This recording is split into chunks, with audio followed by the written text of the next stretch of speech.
വർഷങ്ങളായി ക്രൈസ്തവർ പ്രതീക്ഷയോടെ കാത്തിരിക്കുന്ന ജെ.ബി. കോശി കമ്മീഷൻ റിപ്പോർട്ട് നടപ്പിലാക്കുമെന്ന് മുഖ്യമന്ത്രി വി.ഡി. സതീശൻ നിയമസഭയിൽ പറഞ്ഞു. 16-ാം നിയമസഭയുടെ 1-ാം സമ്മേളനത്തിലാണ് മുഖ്യമന്ത്രിയുടെ പ്രസ്താവന ഉണ്ടായത്. പുതിയതായി അവതരിപ്പിക്കുന്ന പദ്ധതികളുടെ കാര്യത്തെക്കുറിച്ച് കൂടി പറയണം സർ.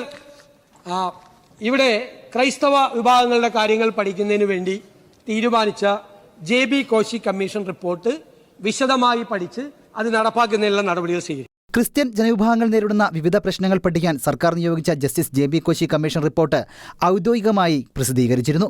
കമ്മീഷൻ റിപ്പോർട്ടുമായി ബന്ധപ്പെട്ട് തിരുവനന്തപുരത്ത് വിളിച്ച വിവിധ ക്രിസ്ത്യൻ സഭാ പ്രതിനിധികളുടെ യോഗത്തിലായിരുന്നു അന്നത്തെ മുഖ്യമന്ത്രിയായിരുന്ന പിണറായി വിജയൻ തീരുമാനം പ്രഖ്യാപിച്ചത്. കമ്മീഷൻ റിപ്പോർട്ടിലെ ഇതുവരെ നടപ്പിലാക്കിയ ശുപാർശകളും യോഗത്തിൽ വിശദീകരിച്ചിരുന്നു. തുടർന്ന് റിപ്പോർട്ട് പഠിക്കുന്നതിനായി ഉപസമിതിയെ നിയോഗിച്ചു. എന്നാൽ കാര്യമായ പുരോഗതിയൊന്നും ഉണ്ടായിരുന്നില്ല. തുടർന്നാണ് മുഖ്യമന്ത്രി വി.ഡി. സതീശന്റെ ഇന്നത്തെ പ്രസ്താവന ഉണ്ടായത്. ഈ പ്രസ്താവനയെ ക്രൈസ്തവ സഭ ഏറെ പ്രതീക്ഷയോടെ കാണുന്നത്. ഷെക്കൈന ന്യൂസ്, തിരുവനന്തപുരം.